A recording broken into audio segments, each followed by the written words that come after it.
Her pressure's dropping. Get another line in. The doctor shouted. The baby isn't breathing. Get him to the warmer. Nurses crowded around Hannah while two doctors worked to help the newborn breathe across the room. Hannah could hear the doctors, but she still couldn't hear her baby. Hannah Whitmore heard her newborn son cry for the first time at 11:47 p.m.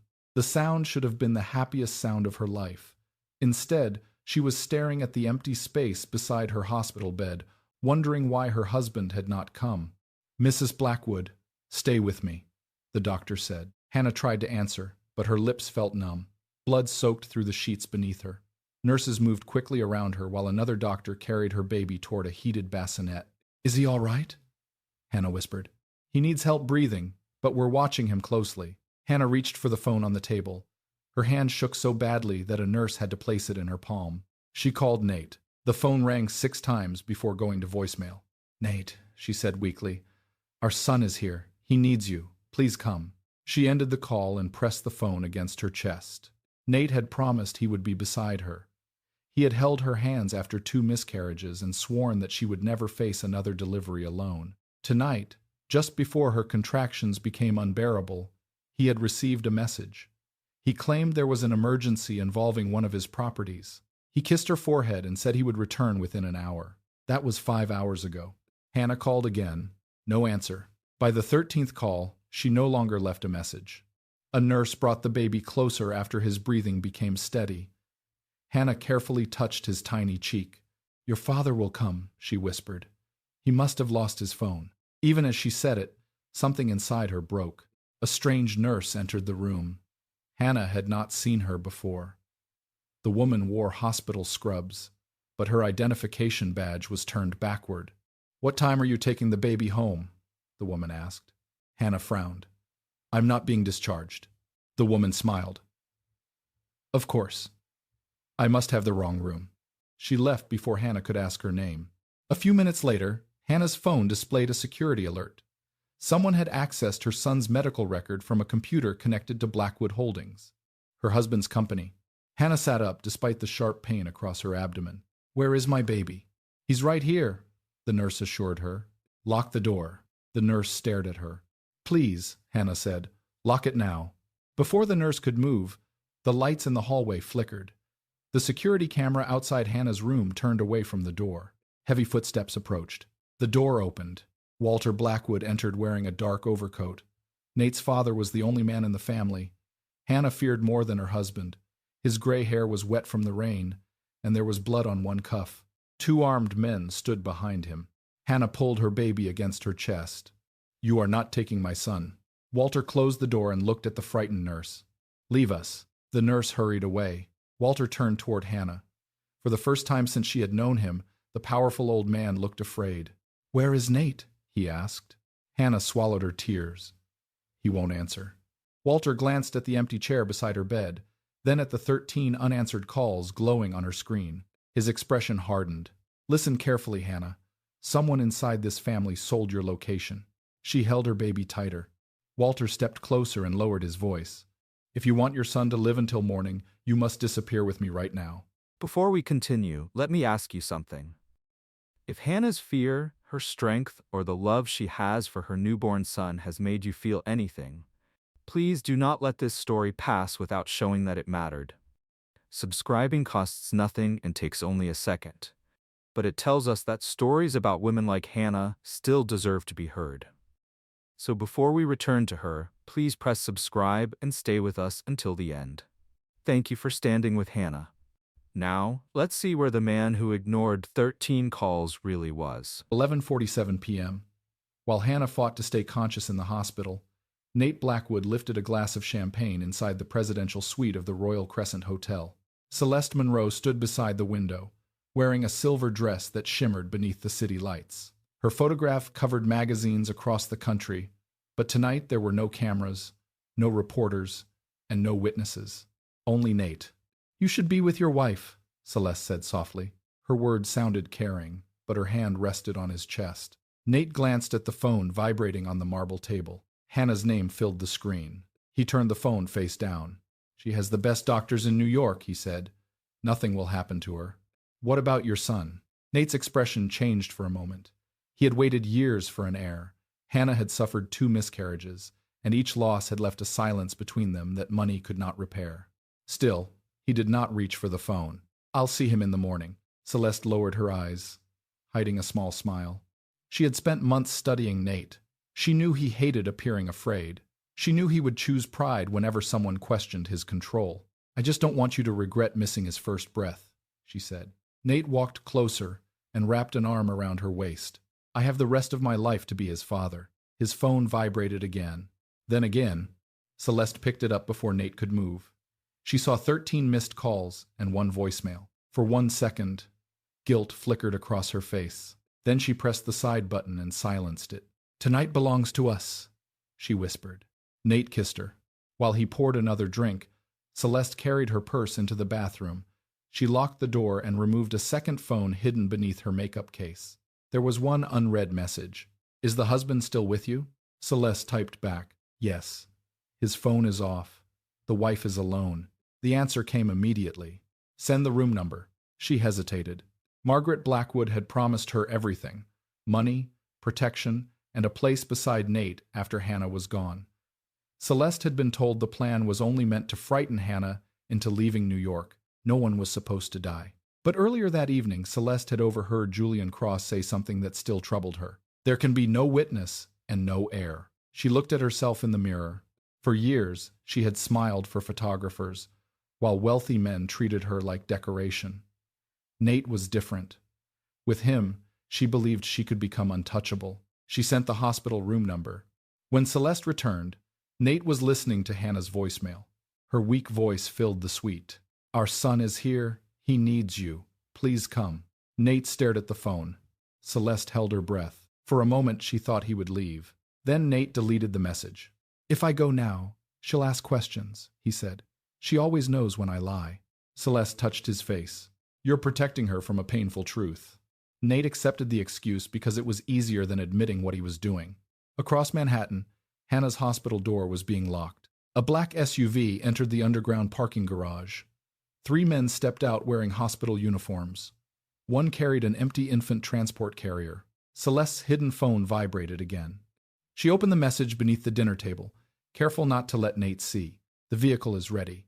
Before sunrise, the mother and child will be gone forever. Walter stood between Hannah and the door, rainwater dripping from his coat while the newborn whimpered against her chest. The blood on his cuff was fresh, and Hannah still could not tell whether he had come to save them or silence them. You expect me to follow you? She whispered. You watched Nate control every account, every car, every choice. Now you arrive with armed men and ask me to trust you. Walter did not defend himself. He placed a folded photograph beside her phone.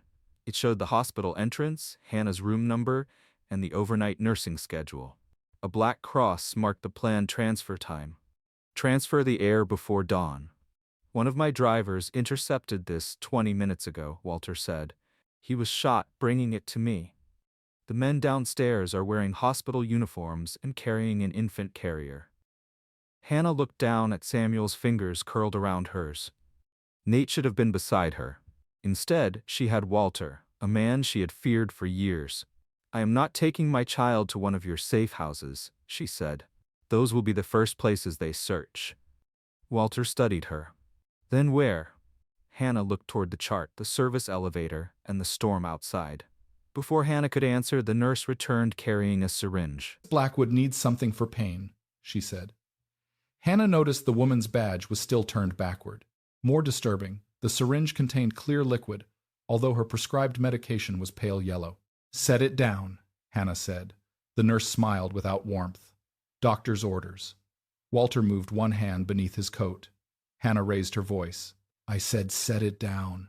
The baby began crying, and footsteps stopped directly outside the room door. The nurse lunged. Walter caught her wrist before the needle reached Hannah's arm. One of his guards entered, twisted the woman away, and found a small pistol beneath her scrubs. Hannah felt terror rise, but she refused to scream aloud. Who sent you? Walter demanded. The woman laughed, even with her arm pinned behind her. You are already too late. Then every light in the room went dark. An alarm began ringing below, followed by gunfire. Walter's guard dragged the false nurse into the bathroom and locked her inside. Red emergency lights flickered across the walls while Hannah's monitor raced with her pulse. "Show me every route out," she told Walter. He unfolded a floor plan. The main elevator was blocked, and the stairwell cameras could not be trusted. Hannah studied the map. "They expect a frightened woman to choose the shortest exit," she said. "We will give them several."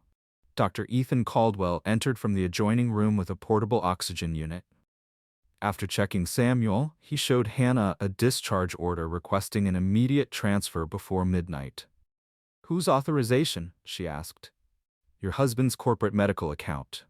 Beneath the request, Hannah recognized a code from old Blackwood financial records.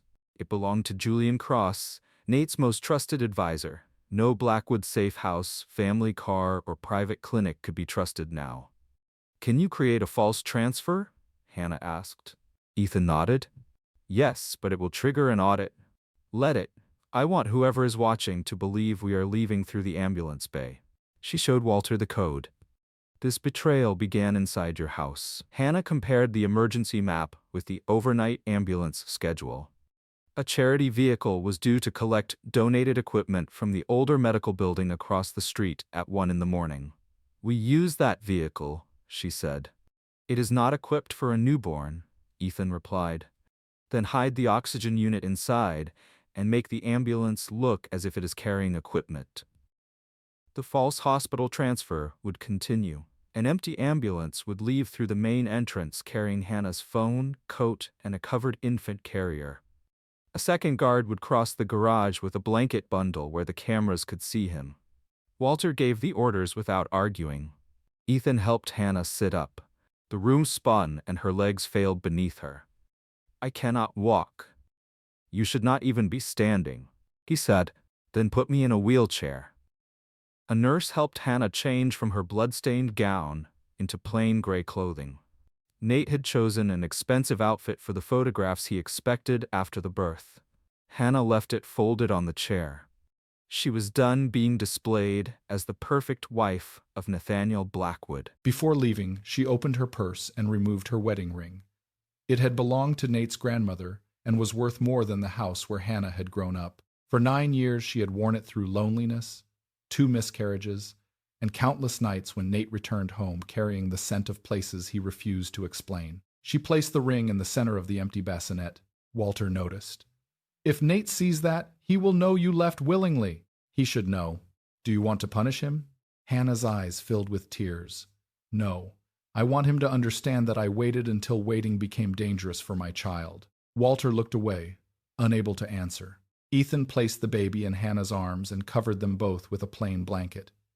The infant opened his eyes briefly, unaware that his first journey into the world would be an escape. As they moved toward the service corridor, Hannah remembered the diamond necklace Margaret Blackwood had given her at the baby shower. Margaret had fastened it around Hannah's neck and called her the daughter she had always wanted. Hannah had been touched because Nate's mother had died years earlier, and Margaret was the closest thing she had to a mother inside the Blackwood family. The necklace still rested against her skin. A red emergency light flashed overhead. For 1 second, its glow reflected from something hidden behind the necklace clasp. Hannah touched the metal and felt a faint vibration. "Stop," she whispered. Walter turned. "What is wrong?" Hannah removed the necklace and examined the clasp beneath the emergency light.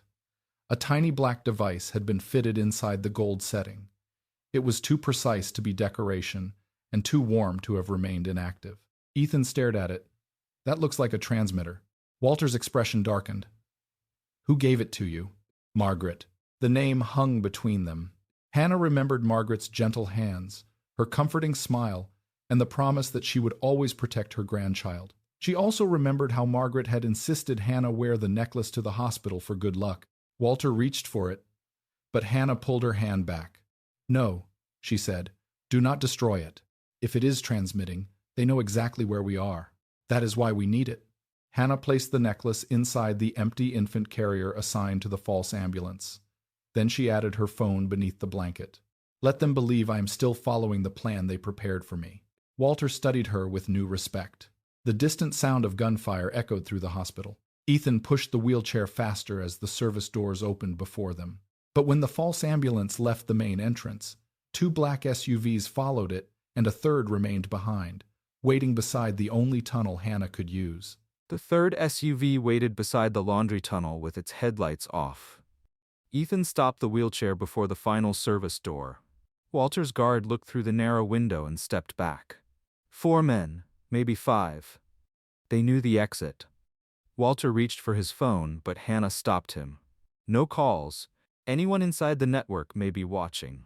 She pointed to an old laboratory corridor on the basement map. Hospital records marked it closed after a fire, but Hannah remembered the repairs had never been completed. Closed is not the same as sealed. A gunshot struck the service door. Samuel cried as Walter's guards returned fire. Pain tore across Hannah's abdomen, and fresh blood soaked through her clothing. Ethan saw it. "You are bleeding again." "I know."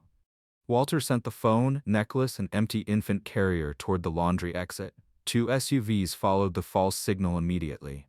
The third remained. Hannah watched it through the service window. "They are not relying only on the tracker," she said. "Someone gave them the backup route." Ethan pushed the wheelchair into the abandoned laboratory corridor while Walter's last guard held the service door behind them. Hannah looked down and saw Samuel's lips turning pale. "Ethan?" He checked the oxygen connection, opened the baby's airway, and listened to his chest. "His breathing is weakening." "What do you need?" "A hospital." The cruelty of the answer almost made Hannah laugh. They were fighting to escape one. Walter opened a rusted door leading toward the loading dock. Behind them, the service door failed and gunfire echoed through the basement. Ethan carried Samuel while giving him small breaths through the mask. Hannah tried to stand, but her knees collapsed. Walter caught her. "If they reach us, take my son and leave me," she said. "You believe I would abandon you?" "I believe you care more about your heir." Walter's face changed. "My wife said almost the same thing the night she died," he said. "Enemies came to our home. I took Nate and followed the security plan. I believed she was behind us." "She wasn't. No." For the first time, Hannah understood that Walter was not only protecting an heir. He was trying to correct the worst failure of his life. "You will not be left behind," he said. "Neither of you." They reached the loading dock. The charity ambulance waited with its back doors open. A frightened volunteer stood beside it, holding the keys. Ethan climbed inside and placed the baby on a narrow stretcher. Hannah was lifted beside him while Walter took the front passenger seat. The ambulance pulled away without lights or sirens. For 3 blocks, no one followed. Then the baby stopped crying. Hannah watched Ethan press 2 fingers against his chest. "No," she whispered. "No, no, no." Ethan began emergency compressions. Hannah reached for her son, but another wave of pain tore through her body. Blood spread beneath her as her vision blurred. Walter looked back from the front seat. "Stay with us, Hannah." She could barely hear him. Ethan continued working on the baby. 1 breath, another compression, another breath. At last, the newborn released a weak cry. Hannah covered her mouth and sobbed. The sound was small, but it was life. The charity ambulance reached the bridge before 2 black SUVs closed in. The first vehicle struck the ambulance from behind. The second moved alongside it. Ethan covered Samuel while Hannah gripped the stretcher, and Walter fired through the open door, forcing 1 SUV into the railing. The remaining attacker hit them again. "We have no brakes," the ambulance driver shouted. Ahead, a damaged section of the barrier opened toward the river. Walter looked at Hannah. The cold expression she had known for years was gone. "I left 1 mother behind," he said. "I will not leave another." He climbed onto the outer step as rain struck his face. A bullet hit him beneath the shoulder, but he stayed upright. "Turn when I tell you." The driver stared ahead. "There is nowhere to turn." "Now!" The ambulance swerved. Walter threw himself onto the hood of the attacking SUV. Its driver lost control, and both vehicles smashed through the broken barrier. For 1 silent second, the ambulance hung above the river. Then it fell. The impact threw Hannah from the stretcher. Metal screamed, glass shattered, and freezing water rushed through the rear doors. Her hands searched through the darkness until they found Samuel's blanket. The oxygen tube had been torn away, and he was silent. Ethan was trapped beneath a cabinet while the ambulance tilted nose down. I cannot swim, Hannah said. Keep his face above the water. The water rose to her chest. Hannah pressed her mouth gently over Samuel's and gave him a tiny breath. You fought to come into this world. Do not leave it now. He made a faint choking sound. He is breathing, Ethan said. A metal bar struck the side window until the glass broke. Walter's driver reached inside, bleeding but alive. Hannah passed Samuel through the opening, and the driver secured him in a floating medical bag. Ethan freed himself, wrapped one arm around Hannah, and pushed her through the window just before the ambulance sank. The cold water pulled her down. Ethan held her beneath the shoulders and kicked toward the surface. A rescue boat reached them moments later. Samuel cried weakly in Ethan's arms. Where is Walter? Hannah asked. No one answered. Only fragments of the ambulance remained on the dark river. Miles away, Nate entered the Blackwood mansion shortly after sunrise. His shirt still carried Celeste's perfume. The house was silent. Hannah, he called. No one answered. He climbed the stairs and entered the nursery. The bassinet was empty. Hannah's wedding ring rested on the white blanket. Nate stared at it while his phone began ringing. Julian Cross was calling. Nate answered with shaking hands. There has been an accident, Julian said. An ambulance went into the river. Hannah and the baby were inside. Nate dropped to his knees. For the first time since childhood, he sobbed without hiding his face. Television reports soon showed rescue teams searching the river. Authorities recovered blood, a baby blanket, and Hannah's hospital identification bracelet. No bodies were found. At 7:16 a.m., the official search changed from rescue to recovery. Everyone believed Hannah and her newborn were dead. Inside a hidden medical room outside Manhattan, Hannah opened her eyes and heard Samuel crying. Dr. Ethan Caldwell sat beside a portable bassinet beneath a warm light. You are safe, he said. Your son is stable. Fresh bandages covered Hannah's incision. She had been unconscious for almost 18 hours. A man near the door showed her a federal identification card. My name is Daniel Hayes. I investigate organized crime. Walter Blackwood contacted me 3 months ago after he realized someone inside his family was preparing to remove him. Where is Walter? Daniel did not answer immediately. We have not found him. Hannah remembered Walter bleeding on the bridge as he chose to protect her. My husband thinks I am dead. The entire country thinks you are dead, Daniel said. That is the reason you and your child are still alive. The controlled river search had recovered Hannah's bracelet and blood-stained blanket. Cameras showed her entering the ambulance, but none showed her escaping. What happens now? She asked. You disappear. Daniel placed 2 identification folders on the table. One held a new name for Hannah. The other belonged to her child. You will be moved to a protected home. No calls, no social media, and no contact with anyone from your former life. My father is in a care facility. I know. He has early dementia. Sometimes I am the only person he remembers. If you contact him, they may follow the call. Hannah's voice broke. He will think I abandoned him. Daniel lowered his eyes. For now, he must believe you are dead too. That sentence wounded her more deeply than the betrayal, the gunfire, or the freezing river. Her father had raised her alone after her mother died. He had worked 2 jobs to pay for college and saved every letter she had ever written. When his memory began failing, Hannah promised she would never let him face it alone. Now she could not even tell him she was alive. Ethan lifted the baby when he began crying and brought him to Hannah. She held her son against her chest, trying to hide her tears. What will his name be? Ethan asked gently. Hannah had planned to name him Nathaniel Walter Blackwood, Jr. Nate had selected the name before they knew whether the baby would survive the pregnancy. She looked at her son's face. Samuel, she said. Samuel Whitmore, her mother's maiden name. It was the first decision Hannah had made without seeking Nate's permission in 9 years. 3 days later, Daniel moved Hannah and Samuel to a modest house in northern Pennsylvania. There were no marble floors, servants, cameras, or locked gates. The furniture was old, and the kitchen table had scratches from another family.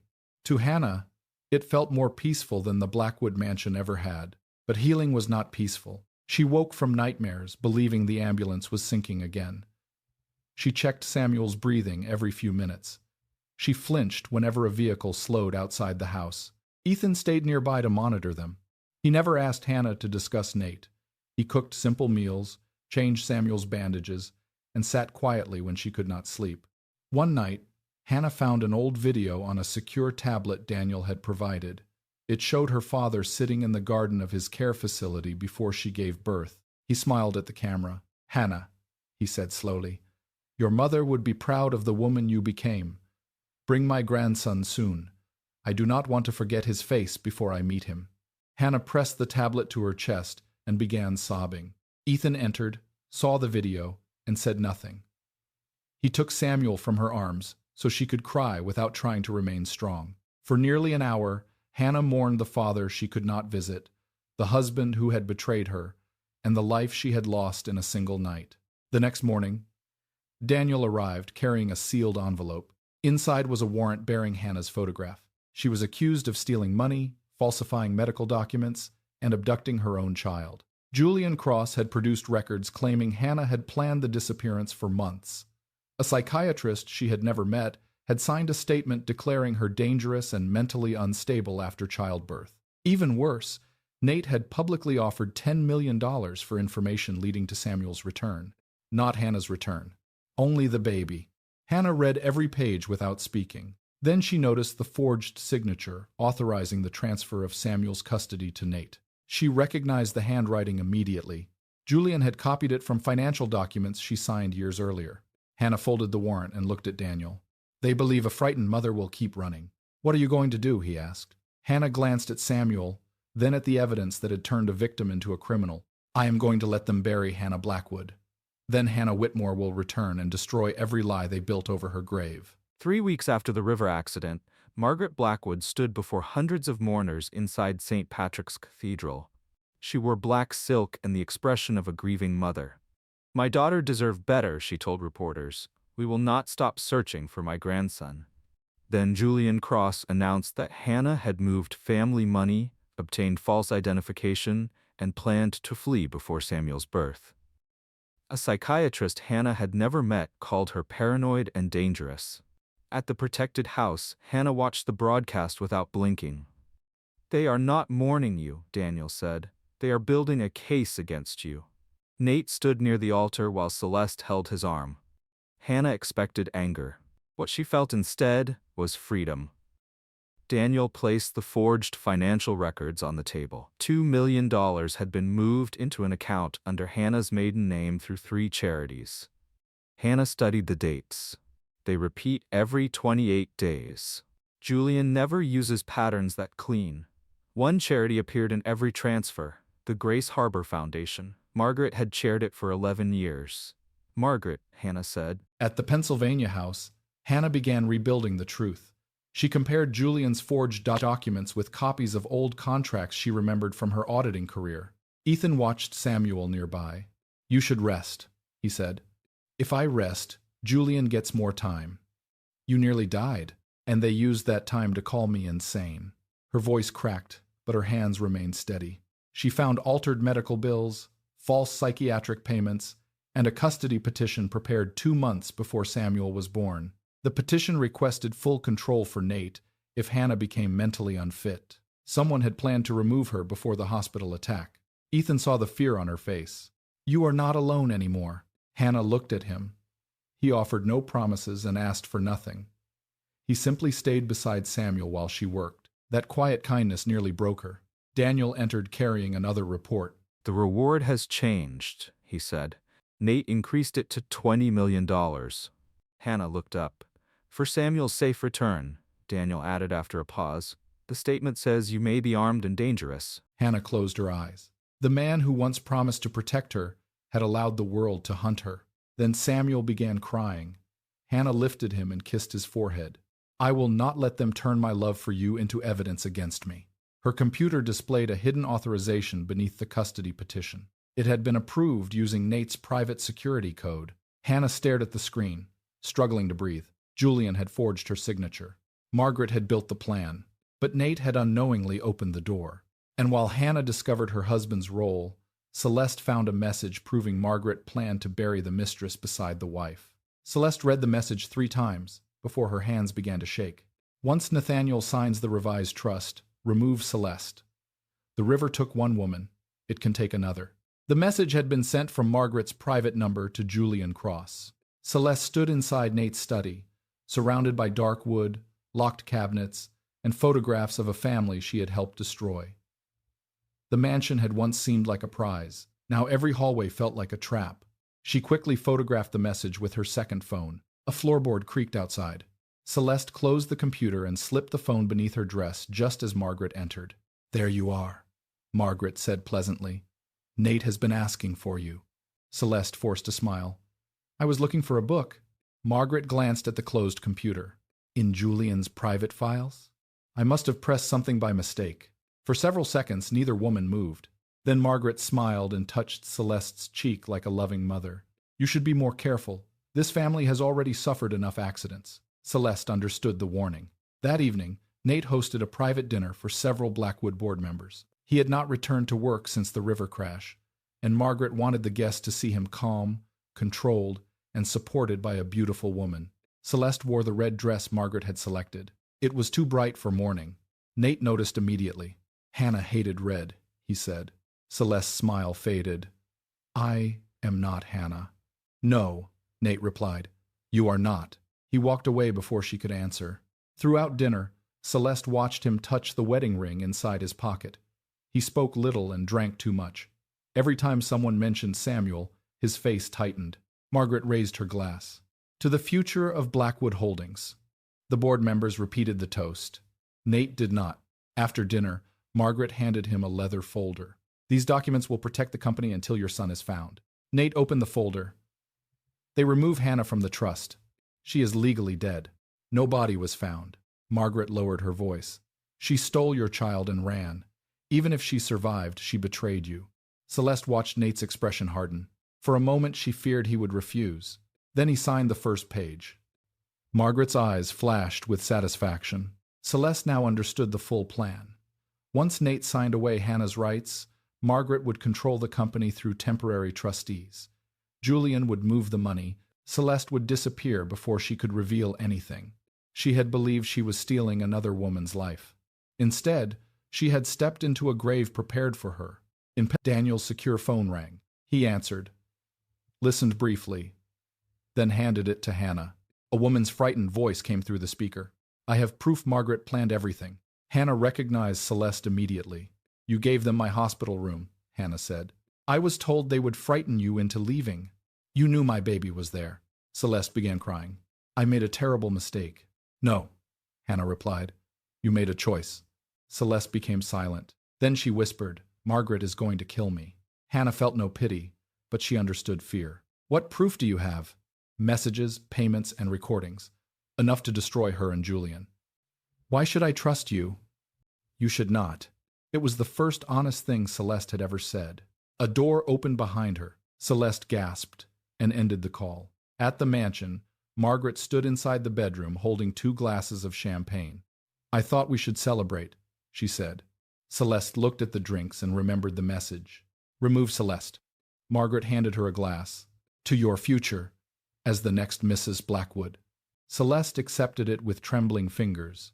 Margaret watched closely, waiting for her to drink. Celeste raised the glass toward her lips. Then Nate entered holding Hannah's wedding ring. Celeste froze with the champagne glass near her lips. "Which one of you knew my wife was going to disappear?" Margaret blamed grief. Nate ignored her and looked at Celeste. "You saw the calls. You knew Hannah was alone, and you contacted Julian before the ambulance left the hospital." Celeste lowered the glass. Hannah did not run away. Before she could explain, Julian entered with 2 guards and accused Celeste of stealing files and helping Hannah abduct Samuel. Celeste raised her hidden phone. "He is lying. I have his messages with Margaret." A guard reached for her. She threw champagne into his eyes and ran toward the balcony. Julian fired, shattering the door beside her shoulder, but Nate seized his wrist before he could shoot again. Celeste held the phone over the railing. "Let me leave, or the files go to the FBI." Julian smiled. The mansion network had blocked her scheduled upload. Margaret stepped forward with the untouched glass. "Drink this, dear. You will feel calmer." Celeste finally understood the poison had always been meant for her. In Pennsylvania, Hannah listened through a line Daniel had opened on Celeste's phone. Every word flowed into a federal recorder. "We have conspiracy," Daniel said. "Not the order for the hospital attack," Hannah replied. When the struggle began, Daniel called the tactical team, but the agents were still minutes away. Hannah remembered the emergency panel hidden inside the Blackwood nursery and entered the old access phrase through a federal relay. Alarms erupted inside the mansion. Exterior locks released and sprinklers flooded the study. The confusion gave Celeste time to run. Her phone continued transmitting as one of Julian's men caught her near the kitchen. Hannah heard him say that Julian wanted no survivors. Then came a struggle and a weak voice from the floor. "Hannah. Margaret poisoned the drink. Julian ordered the shooting. Nate signed everything." The line went silent. Daniel Hayes removed his headset and looked at the signal map. Her phone is still inside the mansion, but no one is speaking. Hannah stood beside the table, holding Samuel against her chest. Her hands were trembling, yet her voice remained steady. "Send the recording to 3 separate servers. It is already done. And make copies outside your agency." Daniel understood her concern. Julian Cross had influenced judges, police officers, hospital administrators, and corporate investigators. Evidence kept in one place could vanish before sunrise. Ethan entered from the next room carrying a small medical bag. "The federal team reached the mansion," he said. "Celeste is alive. She was stabbed in the side, but the wound missed her heart." "What about Nate?" Hannah asked. "He was taken into custody for questioning. Margaret and Julian escaped through a private tunnel beneath the garage." Daniel placed several photographs on the table. Security cameras had captured Julian entering a black sedan. Margaret had left in another vehicle using false license plates. Hannah studied the images. "They will not run far." Daniel frowned. "Why not?" "Margaret does not want freedom. She wants the company. Julian does not want safety. He wants the accounts." She looked at the trust papers beside her. "They will come for these." Daniel's expression became serious. "Then we move you immediately." The house suddenly lost power. Every light disappeared. Samuel began crying. Ethan reached for the flashlight in his medical bag, but Hannah stopped him. "Do not turn it on." Outside, an engine slowed near the front gate. Daniel drew his weapon and moved toward the window.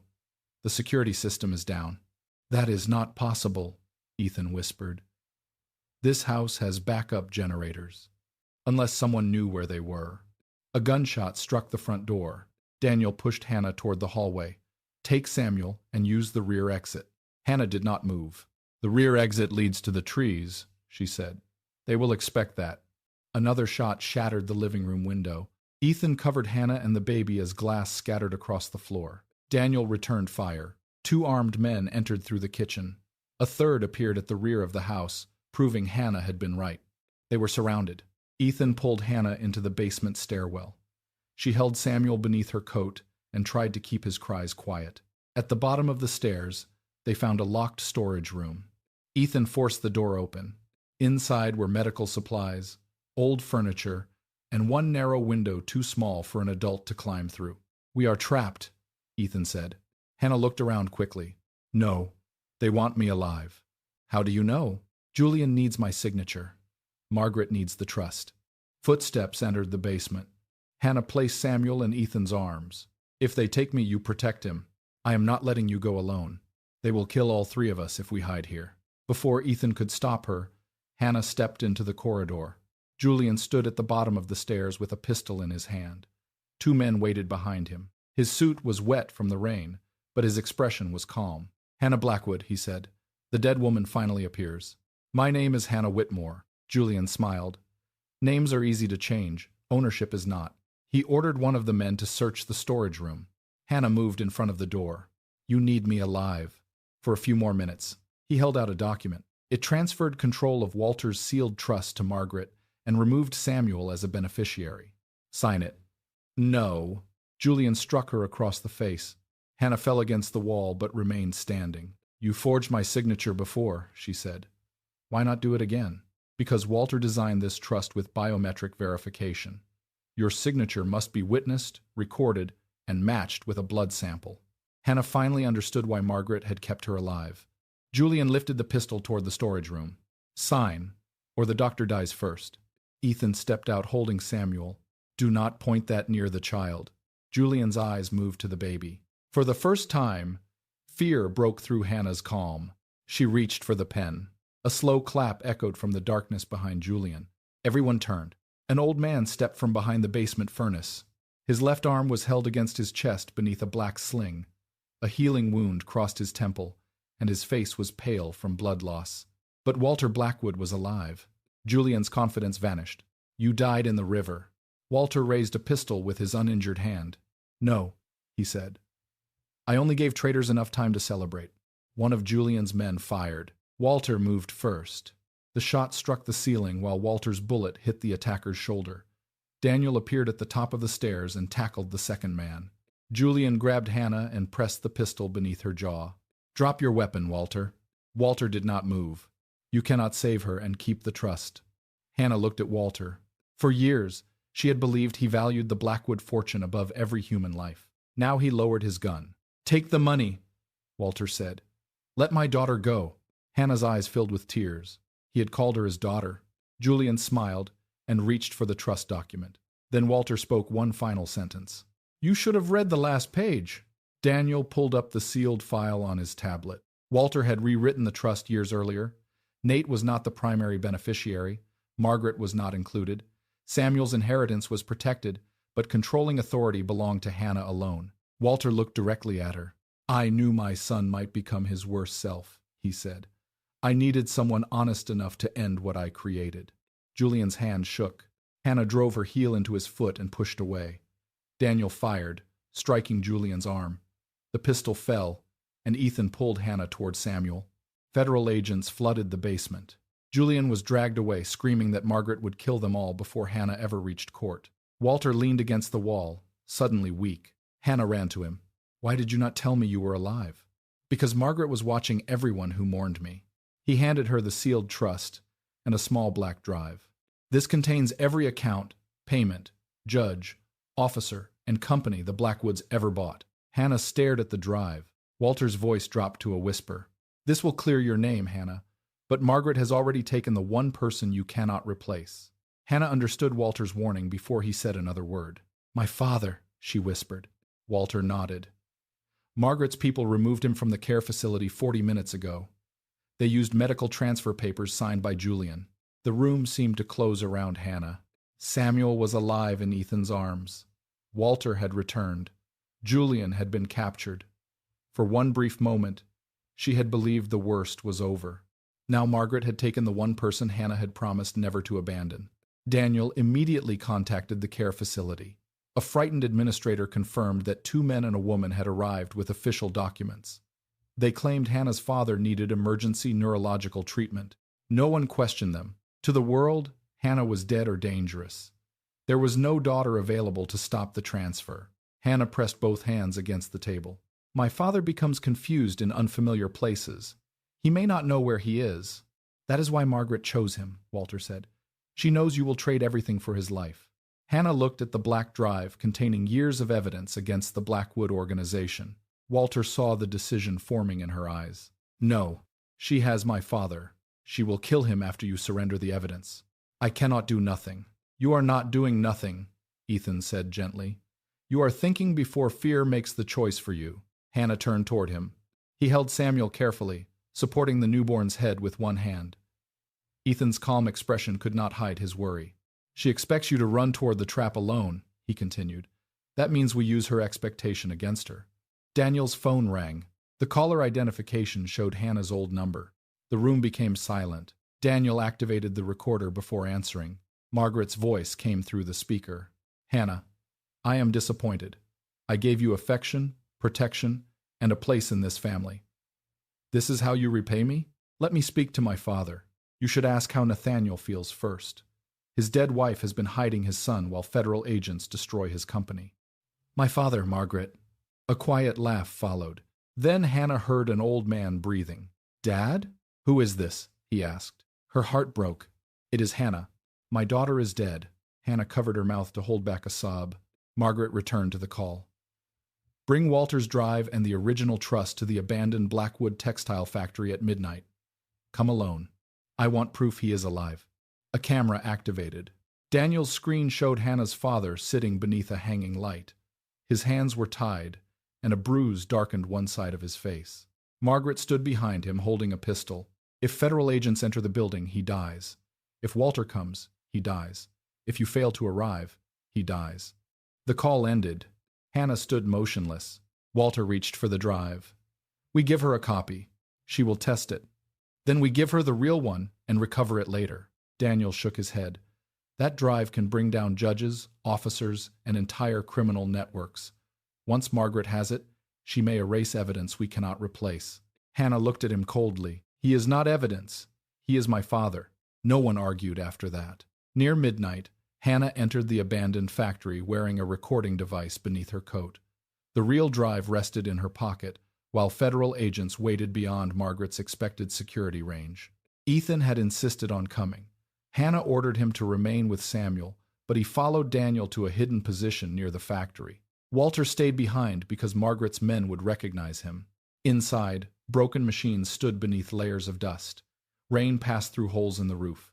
Hannah found her father tied to a chair in the center of the building. Margaret stood beside him. Julian's remaining men watched from the shadows. You came, Margaret said. Hannah removed the drive and trust document. Release him. Margaret smiled. Sign first. The document transferred Hannah's authority, Samuel's inheritance, and every protected Blackwood asset to Margaret. Hannah took the pen. Her father lifted his head. He stared at her without recognition. Please do not hurt that woman, he said. She looks like my Hannah. Hannah's tears finally fell. She knelt in front of him. Dad, remember the song Mom sang when the lights went out? He looked confused. Hannah began singing softly, the same simple melody her mother had sung during storms. The song Hannah's father repeated every night after her mother died. His expression slowly changed. His eyes filled with tears. Hannah, I am here, Dad. You came back. She pressed her forehead against his hands. I promised I would. Margaret struck the chair with her pistol. Enough. Sign the papers. Hannah stood and placed the pen against the final page. At that moment, a soft cry came from behind the factory wall. Samuel. Hannah's blood turned cold. Ethan stepped from the shadows carrying the baby, a gun pressed against his back. One of Margaret's men had found them. Margaret smiled with complete satisfaction. Now I have everyone you love. She took Samuel from Ethan and raised the pistol toward the newborn's blanket. Hannah dropped the pen. Do not touch him. Then sign away everything. Hannah looked at her father, Ethan, and her helpless child. She had prepared for betrayal, violence, and death. She had not prepared to lose all three at once. Margaret placed her finger on the trigger and whispered, Choose, Hannah the Empire, your father or your son. Margaret kept the pistol aimed at Samuel while Hannah stood beside the unsigned papers. Panic was what Margaret wanted. Hannah forced herself to watch instead. A red light blinked inside Samuel's stuffed elephant. The toy was recording. Sign, Margaret said, or your child dies. Hannah lowered her eyes and lifted the pen. I need to know what I am surrendering. Everything Walter hid from me. Every company, trust, property, and your son's inheritance. And the hospital? Celeste gave us the room. Julian opened the doors. Nathaniel gave us access without understanding what he had done. And Walter? He should have died on the bridge. Hannah moved the pen toward the signature line. Say it clearly. You ordered the ambulance attacked. Yes. The word echoed through the factory. Instead of signing, Hannah drew a line through the page. Margaret saw the light in the elephant and raised the pistol. Hannah threw the metal pen into her face. Ethan twisted aside as a guard fired, then brought the man down with a hanging chain. Margaret backed toward the loading platform with Samuel in her arms. You planned this? She hissed. No, Hannah said. You planned everything. I only let you explain it. Margaret turned the pistol toward Hannah instead of Samuel. The shot exploded. Hannah felt heat pass her cheek, then heard Margaret cry out. A second bullet had struck Margaret's wrist. Walter stood on the upper walkway, pale but steady, his injured arm pressed against his body. Put my grandson down, he ordered. Margaret stared at him as if death itself had returned. You chose her over me. Walter descended slowly. I chose an innocent mother over a woman who poisoned everyone she touched. Margaret held Samuel above the channel. Then watch your precious heir disappear. She released the blanket. Hannah lunged without thinking and caught Samuel against her chest. Hannah fell hard onto the platform, shielding the baby with her body. Ethan reached them and checked Samuel. The child cried loudly, a sound so beautiful that Hannah began sobbing. Her father called her name from across the room. Walter lowered his weapon as agents surrounded Margaret and her remaining men. Margaret tried to run, but Celeste appeared at the factory entrance, weak from her wound and supported by Daniel. She ordered everything, Celeste said. Margaret smiled bitterly. And you obeyed. Celeste lowered her eyes. Yes, that is why I will testify. Handcuffs closed around Margaret's wrists as cameras recorded. Hannah carried Samuel to her father and placed the baby's tiny hand against his palm. The old man stared at his grandson, then looked at Hannah with sudden clarity. Your mother would be proud, he whispered. Hannah bent over him and cried, not from fear this time, but from relief. Ethan stood beside her, bruised and bleeding, yet smiling. Walter watched from a distance, knowing the family he built had finally chosen mercy over power. Daniel retrieved the elephant and confirmed the recording was intact. But when agents opened Margaret's private files, they found Nate's signature beneath one final order. The factory became quiet when Daniel opened Margaret's private file. Federal agents had already taken Margaret outside. Celeste sat near the entrance with a medic, while Ethan checked Samuel again. Hannah's father rested in a chair beneath a warm blanket. For the first time that night, everyone seemed safe. Then Daniel turned the computer screen toward Hannah. A single document appeared beneath dozens of bank records and coded messages. It carried Nate's digital signature. The order authorized Blackwood security to locate Hannah, recover Samuel, and use all necessary force against anyone helping her. The date was 2 days after the river crash. Hannah read the words twice. Her relief disappeared. He believed I was dead, she said. Daniel shook his head. The order says there was a possibility you survived. Walter stepped closer. His face hardened when he saw the signature. That code cannot be copied, he said. Nathaniel had to approve it himself. Ethan looked at Hannah with concern. She did not cry. She had already spent too many tears on a man who treated her life like a business problem. Where is he? She asked. In federal custody, Daniel replied. He claims he signed several emergency documents without reading them. Walter gave a bitter laugh. That is the excuse of a coward. Hannah looked at Samuel sleeping against her chest. Nate had ignored her calls while she gave birth. He had allowed Margaret and Julian to control the company. He had signed away her rights. Now his own order had given armed men permission to hunt her. Whether Nate understood every word no longer mattered. People had nearly died because he had chosen not to care. I want to speak with him, Hannah said. Ethan hesitated. You do not owe him that. No, but I owe myself the truth. Several hours later, Hannah entered a federal interview room. Nate stood so quickly that his chair fell behind him. You are alive. So is Samuel. Let me see him. No. Nate slowly sat down. I gave birth alone while you spent the night with Celeste, Hannah said. You ignored 13 calls. You deleted my message. I thought there would be more time. There is always more time for selfish people. They believe everyone else will keep waiting. He called his choices mistakes. Hannah placed the signed security order on the table. Mistakes are forgotten anniversaries. This allowed armed men to use force against me. I did not read it. That does not save you, Nate said.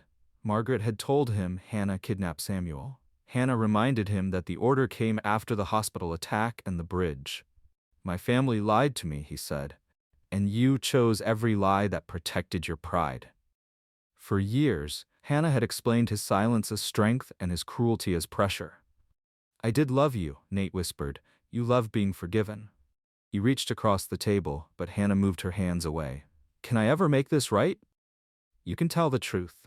Not only about Margaret, the accounts, the judges, the officers, everyone your company paid. Fear replaced grief on his face. If I confess, everything ends. Hannah stood. Everything ended when you left me alone in that hospital. Daniel entered the room and placed a formal cooperation agreement on the table. If Mr. Blackwood provides full testimony, prosecutors may consider it during sentencing. Nate stared at the document. He wanted to protect himself. Hannah could see the battle in his face. Then Daniel played the factory recording. Margaret's confession filled the room. She admitted ordering the ambulance attack. She admitted using Celeste. She admitted that Nate had unknowingly opened access to Hannah's medical files. Nate covered his face. "I destroyed my own family." Hannah stood. "No. You abandoned it." Margaret tried to destroy it. She walked toward the door. Nate called after her. "Hannah, please. Let me see my son once." She stopped but did not turn around. "When he is old enough, Samuel will know the truth. He will know you had a chance to protect him and chose yourself." Nate began sobbing behind her. Hannah opened the door. Walter was waiting in the hallway. "What did he decide?" he asked. Hannah looked through the glass. Nate slowly picked up the pen. For several seconds, he stared at the agreement. Then he signed his name. Daniel immediately brought in a recorder.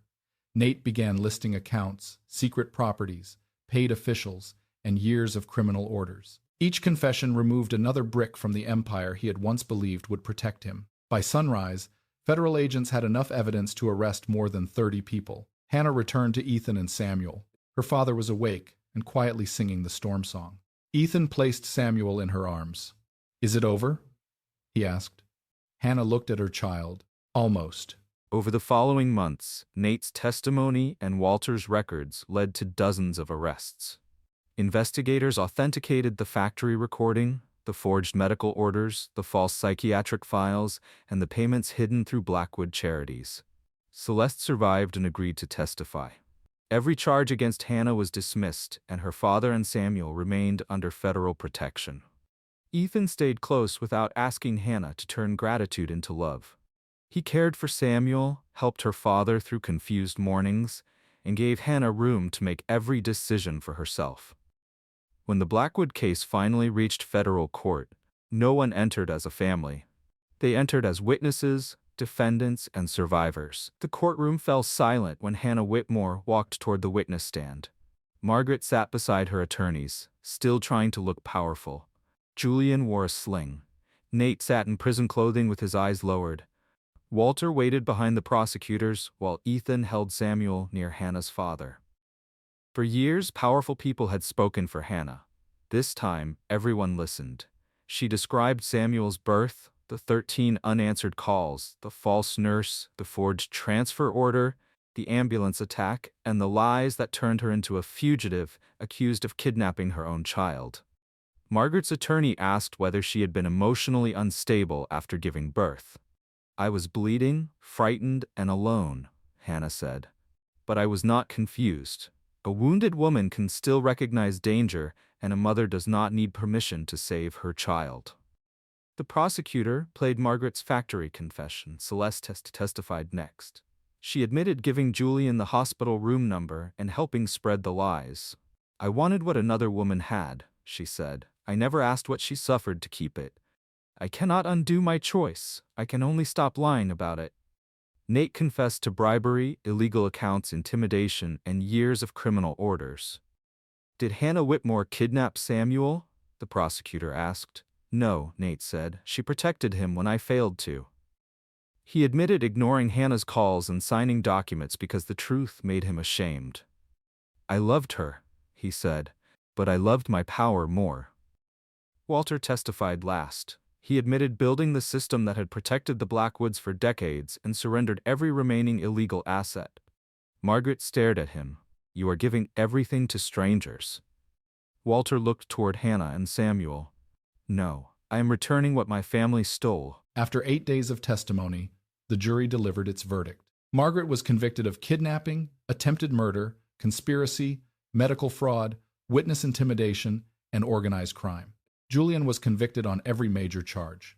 Both received life sentences. The corrupt officers, doctors, and executives who helped them were also sent to prison. Nate received a long federal sentence. His cooperation reduced his punishment, but it did not erase it. Celeste received a shorter sentence and agreed to testify in every related case. Then the judge turned toward Hannah. "This court clears Hannah Whitmore of every criminal accusation. Her custody rights, her property, and her legal name are fully restored." A sound moved through the courtroom before the judge called for order. Margaret was being led away when she stopped beside Hannah. "You think you won?" she whispered. "Everything you have came from the Blackwoods." Hannah faced her without fear. "No, everything I lost came from the Blackwoods." Margaret's eyes hardened.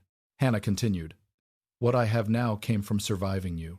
After the trial, Hannah returned to Pennsylvania with Samuel and her father. Ethan remained part of their lives, but he never treated rescue as a debt she owed him. Their relationship grew through ordinary days, medical appointments, sleepless nights, meals at the scratch kitchen table, and the slow rebuilding of trust. When Hannah finally chose a future with him, it was not because she needed someone to protect her. It was because she was free to choose him. 3 years later, hundreds of people gathered outside the former Blackwood mansion. The stone sign carrying the family name had been removed. In its place stood a new sign, the Whitmore Family Center. The building now provided emergency housing, medical care, and legal support for women and children escaping dangerous homes. Walter stood before the crowd and publicly transferred the final legal Blackwood properties to the Whitmore Foundation. "I once believed a family name created a legacy," he said. "I was wrong.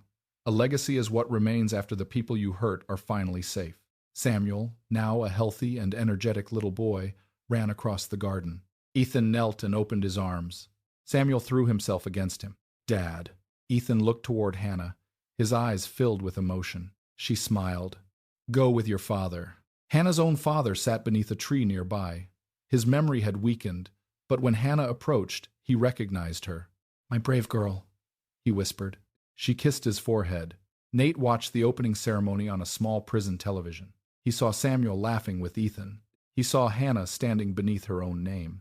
For the first time, he understood that she had not taken his family away.